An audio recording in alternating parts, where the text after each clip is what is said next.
বসছি আমরা এই জায়গায়, সামনে জাতীয় ইলেকশন 12ই ফেব্রুয়ারি। এখন আমাদের এই আসনে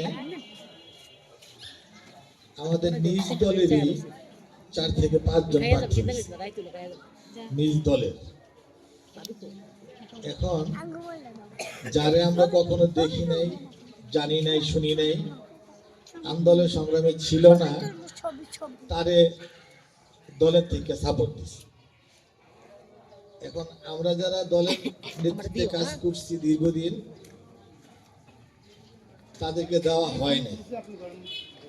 যারে সাপোর্ট দিছে তার মার্কাটা হচ্ছে খাজুর গাছ।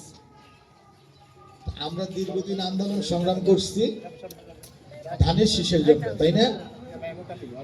এখন ধানের শীষ যেহেতু আমাদের দেয় নাই, আর আমাদের যেহেতু যোগ্য নেতা আলহাজ মোহাম্মদ গিয়াসউদ্দিন সাহেব আছে, জেলা বিএনপি সাবেক সভাপতি, সাবেক সংসদ সদস্য, এবং এই এলাকায় এমপি সাহেব উপজেলার চেয়ারম্যানও ছিল, এবং উনি একজন মুক্তিযোদ্ধা।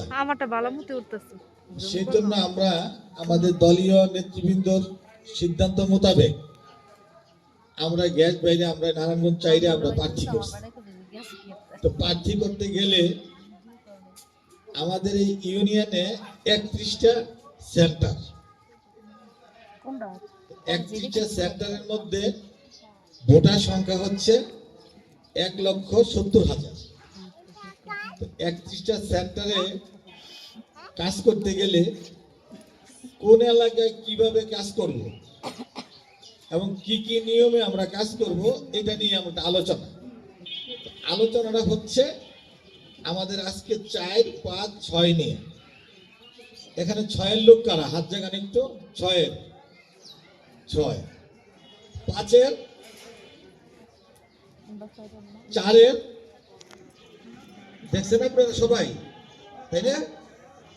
এখন আমরা এই সবু ভাই একটু আসতে হবে। সবু ভাই ভিতরে আসেন। আর ভাই আসেন না, ভাই আসেন।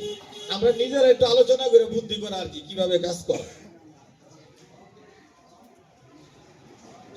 এখানে সামনে আছে, আমরা নিজেরা বুদ্ধি পরামর্শ করা। আমাদের মাঝে এখানে উপস্থিত আছেন বেলপাড়ার কৃতি সন্তান, বীর মুক্তিযোদ্ধা হাজী আমির হোসেন মোল্লা। আমাদের মাঝে উপস্থিত আছেন খানবাড়ির আমাদের মুরব্বী, আমাদের রমিজ ভাই মুক্তিযোদ্ধা। উপস্থিত আছেন 5 নম্বর 6 নম্বর ওয়ার্ডের নেতৃবৃন্দ এবং মা বোনেরা। আমরা কি নিয়মে কাজটা করব, সেই নিয়মের পরিকল্পনাটা আজকে আমাদের দেওয়ার কথা ছিল আমাদের গ্যাস ভাইয়ের। তো উনি কিছুক্ষণ আগে আমার টেলিফোন করে জানাইলো যে ভাই, সবার কাছে আমার একটু সরি বইল, ইমার্জেন্সি ঢাকাতে একটা কাজ করে গেছে, দলীয় কাজ সম্ভবত।